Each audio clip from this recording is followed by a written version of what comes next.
In this episode, we take something that many Linux learners treat as a quick trick and turn it into a reliable habit, because a bash script is not just a collection of lines that happen to run in order. A script is a tiny program, and tiny programs still deserve structure, because structure is what prevents small mistakes from turning into confusing outages or security gaps. The Linux Plus exam expects you to understand the basic mechanics of how scripts run, but it also quietly rewards a mindset where you treat scripts as maintainable tools instead of disposable scraps. That mindset includes knowing how the system decides which interpreter runs the script, how execution permissions and file location affect behavior, and how you reduce risk by choosing safer defaults. It also includes readability, because scripts are often read more times than they are written, especially when you return to your own work weeks later. By the end of this lesson, the goal is that script structure feels like a practical checklist in your head, even though we will keep it as a smooth narrative rather than a rigid template. Before we continue, a quick note. This audio course is a companion to our course companion books. The first book is about the exam and provides detailed information on how to pass it best. The second book is a Kindle-only ebook that contains 1,000 flashcards that can be used on your mobile device or Kindle. Check them both out at cyber.author.me in the Bare Metal Study Guide series. A strong script structure begins with understanding that the operating system does not magically know how to interpret plain text, so it needs a clear instruction about which interpreter should process the file.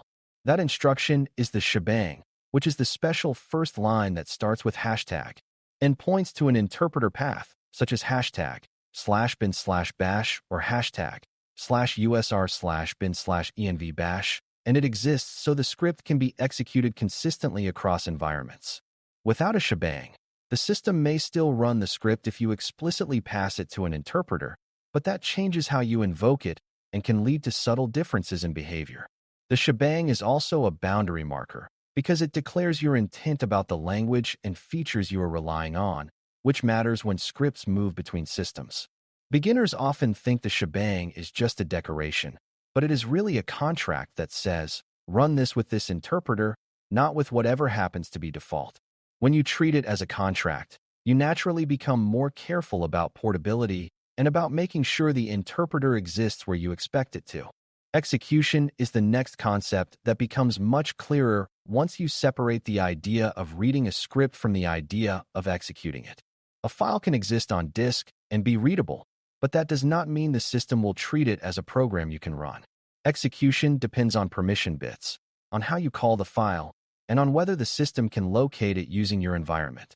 If you place a script in a directory that is not in your search path, you might need to reference it by a relative or absolute path, and that difference can affect what the script thinks its working directory is.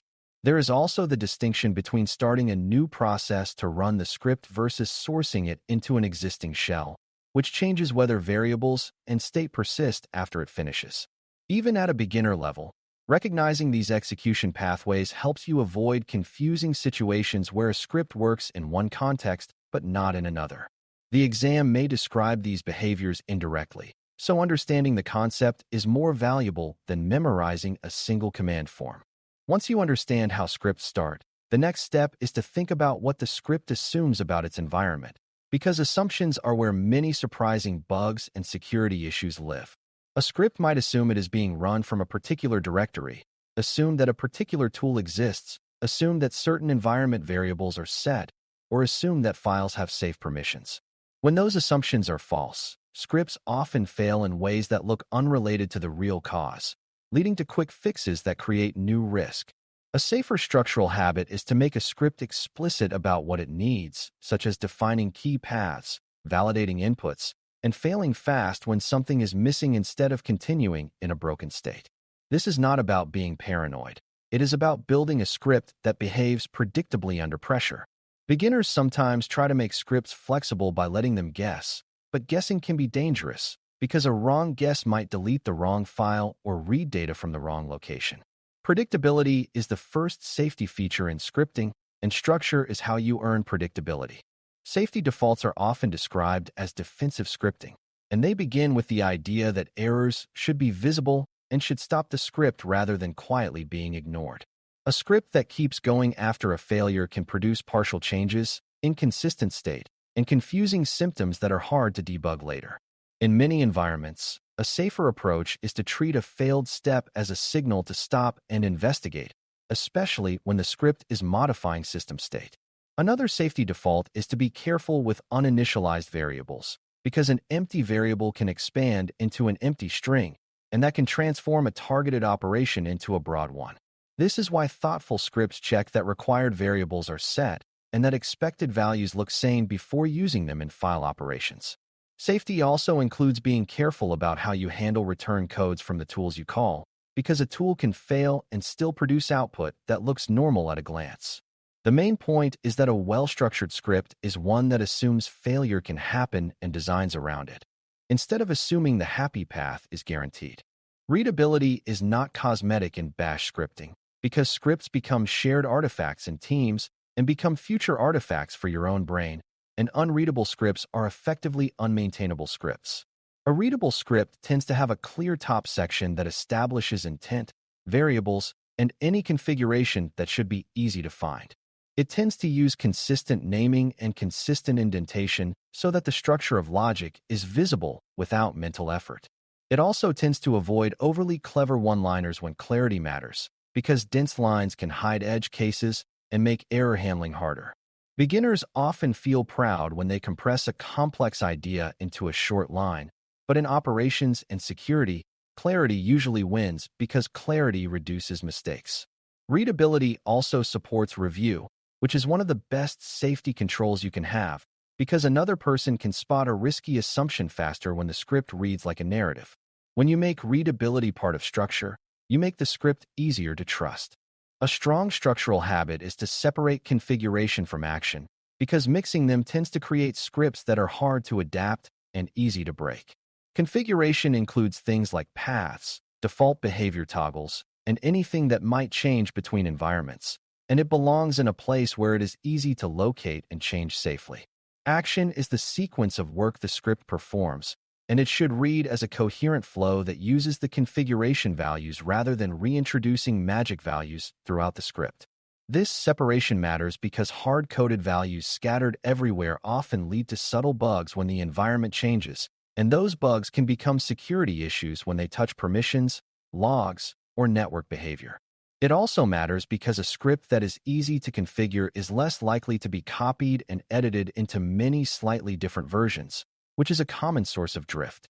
Beginners often start by copying a script for each new task, but a more mature habit is to build one clear script that can be safely adjusted through well-placed variables and clear defaults.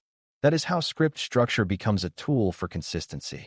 Another key part of structure is how you handle inputs, because scripts often accept arguments or read from the environment, and inputs are where unexpected behavior enters. A safe script does not treat user-provided values as inherently trustworthy, even if the user is you, because mistakes and typos happen and can lead to destructive outcomes. A structured approach validates that required inputs exist, validates that inputs match expected patterns, and provides clear error messages that explain what went wrong in plain language. This is important for audio-first learning because you want to hear that a script should speak clearly when it fails, not fail silently or fail with cryptic output. It also matters for security because unsafe input handling can lead to unintended command execution or unintended file operations, especially when values are used to build paths. Beginners sometimes assume input validation is only for web apps, but scripts can be just as risky because they often run with elevated permissions or touch sensitive areas of a system. When you build input handling into the structure, you reduce both accidental mistakes and preventable exploitation patterns. Error handling deserves its own focus because a script's quality is often revealed by what it does when something goes wrong. A structured script should make errors obvious, should stop when continuing would be unsafe, and should leave the system in a predictable state whenever possible. That might mean performing cleanup actions, removing temporary artifacts, or reporting which step failed so the operator can respond intelligently. It also means avoiding patterns where you hide errors by redirecting output away without a plan, because hidden errors are the ones that surprise you later. Beginners sometimes try to make scripts quiet to seem professional, but quiet scripts can be dangerous when they are doing important work because silence can be mistaken for success. A more mature approach is to be deliberate about what you log or print, ensuring that the script provides enough context for troubleshooting without overwhelming the operator. When error handling is part of the script structure, the script becomes a reliable teammate rather than a fragile sequence of guesses. Temporary files and working directories are another area where structure prevents security problems, because many scripts create intermediate data, and intermediate data can leak or be manipulated if handled carelessly. A safe script chooses temporary locations intentionally, uses permissions that limit who can read or modify temporary content, and cleans up when the work is done. This matters because temporary content sometimes includes sensitive values, partial outputs, or lists of targets, and leaving those behind can expose information to other users on the system. It also matters because predictable temporary file names can be abused in some contexts, where an attacker creates a file or link ahead of time to influence what the script writes. Beginners do not need to memorize every risk pattern, but they should absorb the idea that temporary artifacts are part of the script's attack surface and part of its reliability story. A well-structured script treats temporary artifacts as short-lived, private, and controlled, and that approach reduces both accidental clutter and real security exposure. Another structural theme is avoiding ambiguous path behavior, because scripts that rely on the current working directory or on an unpredictable search path can behave differently depending on who runs them and from where they run them. If a script expects to find a file in a relative location, it may fail or, worse, operate on the wrong file if the working directory is not what the author assumed. If a script calls external utilities without being clear about which ones, a manipulated environment could cause the script to run an unexpected version of a tool. The safe, readable approach is to treat important paths explicitly and to avoid hidden dependencies on the environment's current state. This also improves portability because explicit paths and clear assumptions travel better between systems.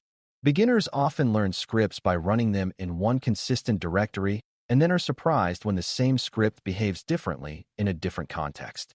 Structure that reduces ambiguity is how you prevent that surprise and make behavior consistent across environments.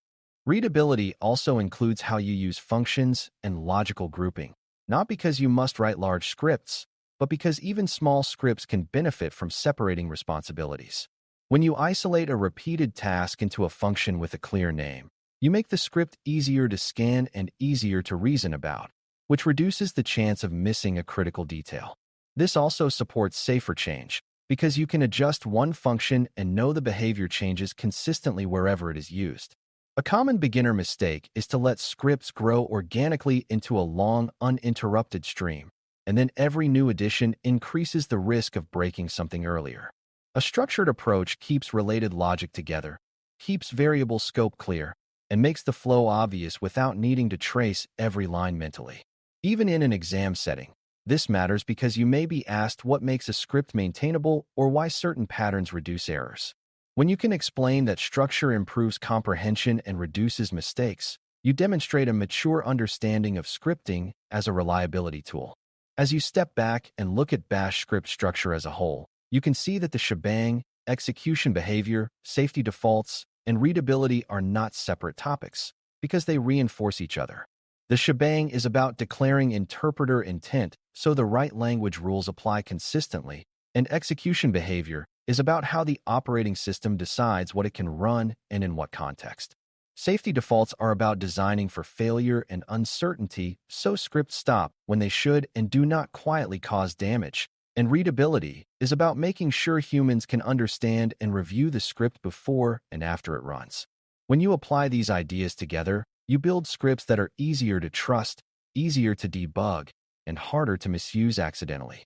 This is exactly the kind of practical mindset Linux Plus aims to encourage, because scripts are often used to manage sensitive systems and repeated tasks are where small mistakes can become large incidents. Treating scripts as structured programs rather than casual text files is one of the simplest ways to improve both operational stability and security posture. Thanks for listening. For more audio courses, daily newsletters, and more, please visit baremetalcyber.com.